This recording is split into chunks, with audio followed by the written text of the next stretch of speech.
안녕하십니까. 거꾸로 투자하는 쇼킹 부동산입니다. 저희가 주말마다 과거 멤버십 영상을 이제 하나씩 공개를 하고 있는데, 오늘은 22대 총선과 부동산과 그리고 돈이 되는 재건축 투자의 기본에 대해서 좀 말씀을 드리고자 합니다. 오늘 정보 정말로 중요합니다. 영상 시청 전에 구독과 알람 설정으로 다른 인생을 만드시기 바랍니다. 자, 이제 22대 총선까지 307일이 남았습니다. 자, 이 총선 그리고 대선과 같은 선거는요, 부동산 시장의 굉장히 큰 이벤트입니다.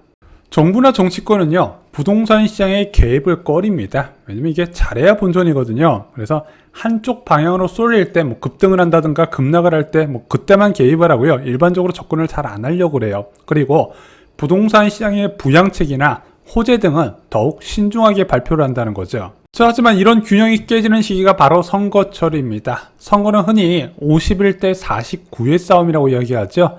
그렇기 때문에 한 명이라도 더 내 편을 만드는 정책을 세울 수밖에 없습니다. 시장 안정보다 더 중요한 것이 당선이기 때문이죠. 자, 근데 전국의 주택 소유율을 보면은 주택 집 가진 사람이 많을까요? 무주택자가 많을까요?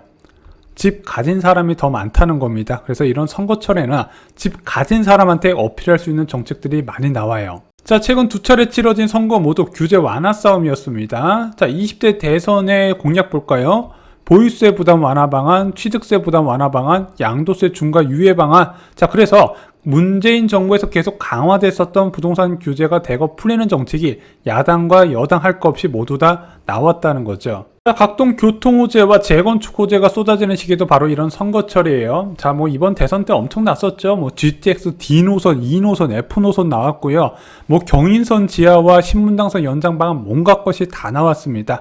자, 또한 재건축은요, 파격적인 용적률 5% 방안이 양당에서 모두 제시를 했었어요. 자, 그래서 긴축 공포가 컸던 22년 중 유일하게 좋은 흐름이 있었던 시기가 바로 이 선거철이었습니다. 그래서 호재 지역에서 다른 흐름이 나타났던 거예요. 대표적으로 분당과 일산 지역이 여기에 포함이 됐었다는 거죠.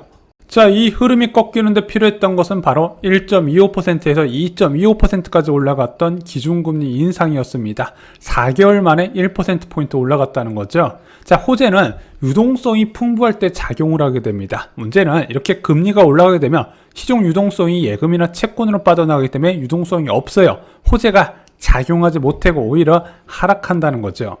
하지만 22대 총선은 다릅니다. 기준금리 인하 시기에 선거가 치러질 가능성이 커요. 호재가 가격에 영향을 줄 가능성이 많다는 거죠. 왜? 유동성이 점점 들어오는 상황에서 호재란 바람이 불기 때문에 가격 변화는 파도가 일어나게 되는 겁니다. 자, 내년에 금리를 낮출지 오를지 어떻게 하나요? 지금 해외 IB에서는요, 보통 이제 올해 10월에서 11월 정도에 금리를 올릴 것으로 예상을 하고 있고요. 국내 전문가들도 내년 1월에 금리 올릴 거라고 전망하는 사람들 굉장히 많아요. 그래서 내년 선거 시기에는요, 지금과 금리가 다를 가능성이 큽니다. 자, 22대 총선에서 예상되는 부동산 정책은 무엇인가요? 1기 신도시 재건축 당연히 나올 거고요. 대출과 세금 규제 완화 방안 나올 겁니다. 그리고 재건축 규제 완화 방안도 나올 거예요. 그래서 현재 국회에서 통과가 안 되는 것들이 이 시기에 통과될 가능성이 커 보입니다. 그리고 GTX 조기 착공이나 사업 확정 부분도 아마 이 시기에 많이 정리가 될 거고요. 각종 지하철 사업의 사업 통과와 조기 착공 부분도 총선에서 많이 이슈가 될 겁니다. 그래서 크게 두 가지예요. 재건축과 교통 호재가 쏟아진다는 거죠. 자, 그럼 내년 총선에서 크게 이슈가 부각될 곳이 재건축 아파트네요. 그럼 재건축 아파트 투자 방법에 대해서 좀 말씀을 드리겠습니다. 자, 여러분들이 내 집만을 통해서 임장을 가셨을 때 단지 안에 유모차가 다니고 어린이집 다니는 애들이 많다 그러면 일단 합격점이에요. 자, 근데 이런 단지들이 지금 가격이 많이 올라갔잖아요. 그래서 요즘 선택하는 게 무엇이죠? 구축이에요. 근데 구축을 가면 어떤 느낌이 들어요? 50대 이상 연령층이 많이 보이고 애들이 별로 없단 말입니다. 그때부터 무엇을 봐야 된다? 바로 재건축 사업성만 체크를 하시면 되는 겁니다. 오늘은 재건축 아파트 이야기를 한번 해보겠습니다. 자, 여러분들 재건축 투자할 때 반드시 기억해야 되는 것이 있습니다. 자, 재건축, 재개발 어떤 것이 사업 속도가 더 빠를까요? 그리고 고층 재건축과 재개발 중에서 어떤 것이 사업성이 더 좋을까요? 재개발이 훨씬 빠르고 사업성도 좋은 편입니다. 투자자금 대비. 자, 하지만 사람들이 부동산 투자의 대명사라고 하면 재개발 투자가 아닌 재건축 투자라고 이야기하는 데는 바로 이유가 있어요. 자, 음마아파트를 예로 들어 보겠습니다. 2003년에 추진위 구성하고 있었던 음마아파트는 당시 6억 2천만 원이었습니다. 제일 저렴한 매물이. 자, 2023년 조합 설립을 추진하고 있는 이 음마아파트 호가가 22억 2천만 원입니다. 실제 비쌀 때는 20억대 후반까지 갔었죠. 자, 음마아파트가 20년 동안 진행된 거라고는 재건축 정비계획안 통과된 것밖에 없습니다. 거의 사업 속도가 제자리였다는 거예요. 하지만 사업 속도와 관계없이 집값은 4배 이상 급등을 했다는 거죠. 자, 그래서 여기서 재건축 투자를 어떻게 해야 될지 방법이 나오는 겁니다. 무엇일까요? 바로 대표성입니다. 사람들이 부동산에 투자한다고 생각할 때 제일 먼저 생각나는 곳에 돈이 몰리더라. 그래서 기준금리 인하 같은 부동산 시장의 유동성이 들어올 환경이 됐을 때 제일 먼저 그런 아파트가 올라갈 가능성이 있고, 이런 식으로 금리가 올라갈 때 아까 말씀드렸던 총선 같은 재건축 호재들이 부각되는 시기가 되면 더욱더 가격 상승세가 높을 가능성이 있다는 겁니다. 자, 쉽게 생각을 해볼게요. 자, 강남구 재건축 어디가 생각나세요?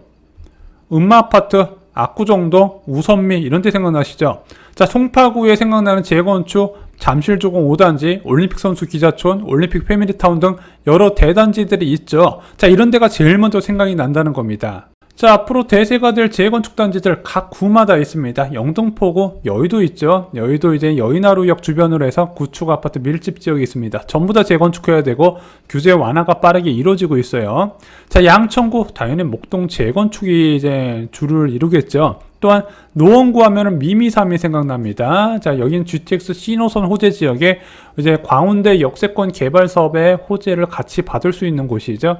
강동구 하면 삼익그린 2차가 많이 생각이 나실 겁니다. 또한 마포구 하면 성산시형이 생각나고요. 동대문구 하면은 미주 아파트가 이제 딱 떠오르게 될 겁니다. 자, 이렇게 각 지역을 대표하는 재건축을 잡으시기 바랍니다.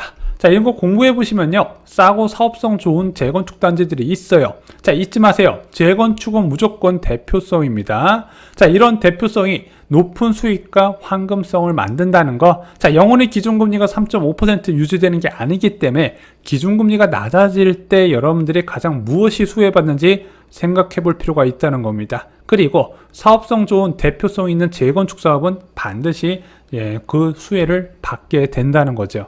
자, 추천 재건축 매물은요, 멤버십 영상에서 만나보실 수 있습니다. 저희가 뒤에 링크를 남겨두겠습니다. 주3의 멤버십 영상에서는 재건축, 재개발, 입주권, 그리고 분양권, 그리고 기존 주택 갭 투자까지 모든 내 집 마련과 투자 정보를 계속 주3의 영상에서 올려드리고 있습니다. 오늘 영상 이것으로 마치겠습니다. 끝까지 시청해 주셔서 감사합니다.